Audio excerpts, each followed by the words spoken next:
Bine v-am găsit, dragii mei, la horoscopul aferent lunii iulie. Eu sunt Ana Fotescu și vă invit să-mi rămâneți aproape în cele ce urmează pentru a afla cum vă vor influența evenimentele astrale ale lunii ce urmează parcursul.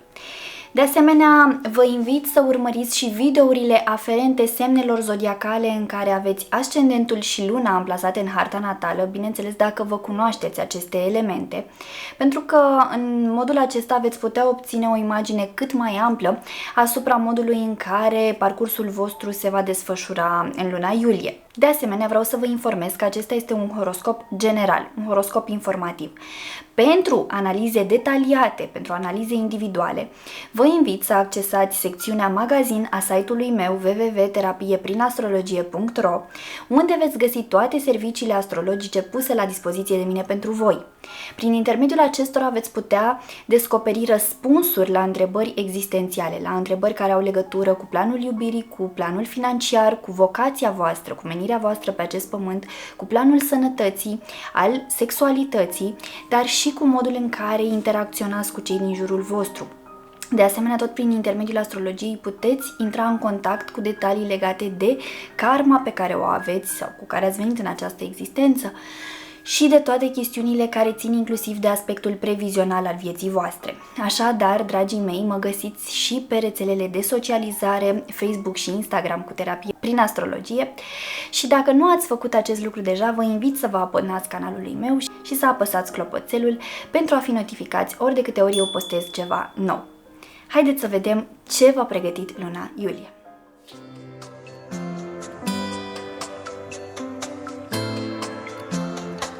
Bun găsit, dragi nativei zodiei Săgetător, și bine ați revenit la horoscopul aferent lunii iulie. Acest video este pentru toți cei dintre voi care v-ați născut în acest semn zodiacal, dar și pentru cei dintre voi care aveți ascendentul și luna amplasate în zodia Săgetător în harta natală. De asemenea, dacă aveți pe cineva drag, pe cineva apropiat născut în acest semn zodiacal, vă invit să-mi rămâneți aproape în cele ce urmează pentru a afla cum va fi parcursul pentru această persoană în luna iulie. Așa cum v-am obișnuit, vom discuta despre începutul, mijlocul și finalul de lună. Dragilor, pentru voi începutul de lună pune accent pe relația cu părinții, pe relația cu familia de origini, pe modul în care administrați poate casa în care v-ați născut și ați crescut, pe modul în care vă conectați la copilul interior și la amintirile voastre din copilărie. Cu Jupiter, guvernatorul vostru, în semnul opus vouă în zodia Gemeni, sunteți încurajați să comunicați mai mult, mai clar, mai bine, mai matur și mai înțelept cu membrii familiei voastre, astfel încât poate să remediați anumite tensiuni care au avut loc în ultima perioadă între voi și anumite persoane din familia voastră, sau să vă apropiați mai mult, să înțelegeți mai mult și nevoile celor din jurul vostru, astfel încât să vedeți cum puteți veni în întâmpinarea lor. Pentru că odată ce veți armoniza aceste relații, cu siguranță și viața voastră se va desfășura mult mai facil, mult mai așezat.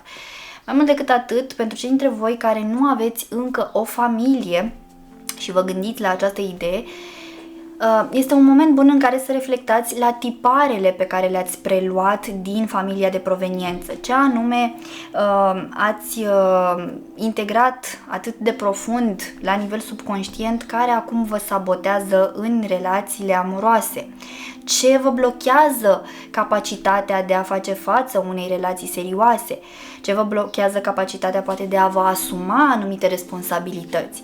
Deci este important ca în această perioadă să reflectați mai mult la modul în care ceea ce s-a întâmplat în familia voastră de origini v-a influențat în parcursul vostru relațional, dar și în parcursul vostru profesional.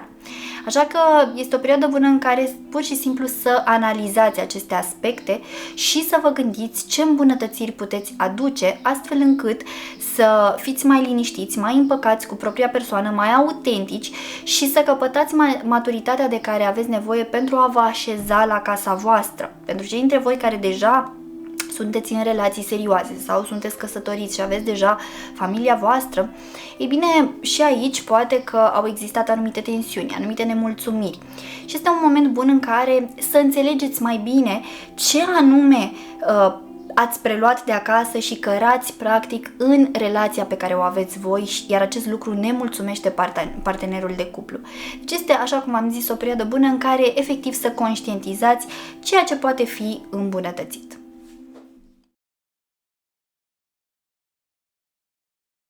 Mijlocul lunii este ceva mai intens pentru că în intervalul 18-19 iulie luna vă va tranzita semnul zodiacal.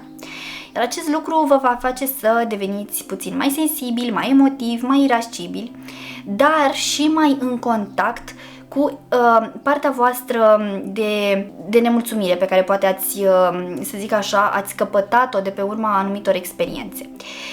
Este o perioadă în care vă puteți exprima destul de ușor nemulțumirile, vă puteți exprima destul de ușor emoțiile, dar acest lucru se va întâmpla față de prietenii voștri sau față de persoanele din contextul vostru social mai degrabă decât față de partenerul de cuplu, dacă este cazul, sau față de, nu știu, părinți, copii și așa mai departe. Deci vă va veni ușor să vă deschideți din punct de vedere emoțional față de persoane din cercul vostru social, din anturajul vostru. Da? Poate fi vorba despre colegi de muncă, de prieteni și așa mai departe. Indiferent despre ce este vorba, acolo va veni ceva mai facilă deschiderea voastră. Va fi mai facilă, va fi mai, cumva mai cursivă. Când vine vorba să vă exprimați emoțiile în sfera relațiilor de cuplu, aveți tendința să vă închideți, să vă inhibați și să nu considerați că cel de lângă voi ar putea să vă înțeleagă suficient de bine și atunci căutați ajutorul în exterior.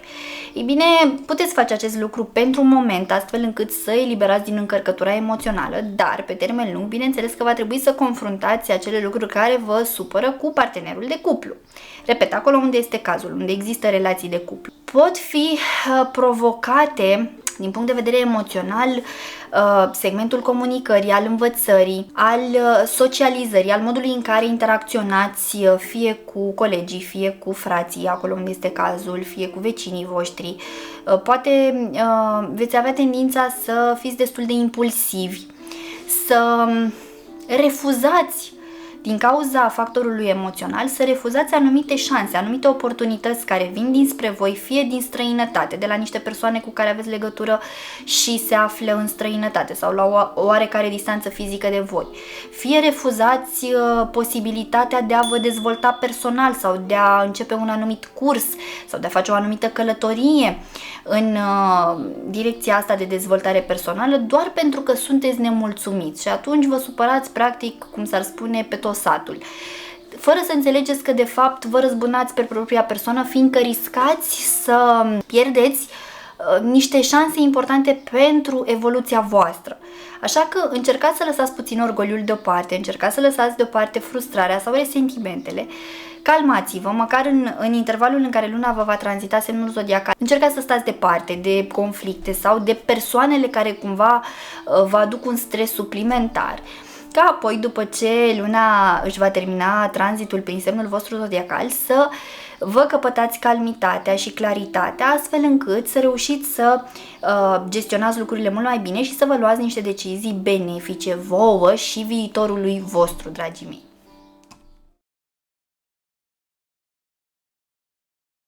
Finalul de lună își păstrează atenția pe dezvoltarea voastră, pe modul în care comunicați, pe felul în care alegeți să învățați lucruri noi sau să vă deschideți către filozofii de viață noi, către oameni diferiți de voi, da? Ca și mentalitate, ca și cultură, ca și religie, ca și principii de viață. Deci, finalul de lună vă îndeamnă cumva să fiți ceva mai deschiși, deși voi, ca și natura voastră, sunteți cel mai deschis semn zodiacal, cel mai prietenos, adaptabil, dar cu toate acestea aveți și voi perioadele voastre când sunteți mai ursuzi, mai nemulțumiți, mai critici.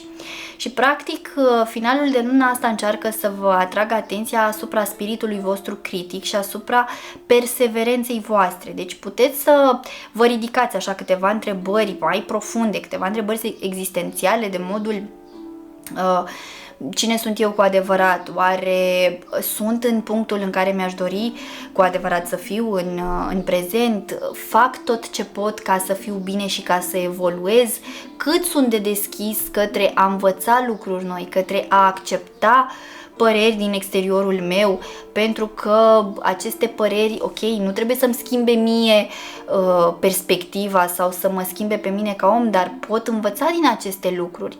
Și tot așa, deci o perioadă de final de lună în care este bine să intrați în contact cu planul acesta intelectual, să vă puneți, așa cum v-am spus, un set mai complex de întrebări legat de modul în care vă simțiți, inclusiv la nivel de informații. Oare ați vrea să aprofundați mai mult un anumit domeniu, un anumit subiect?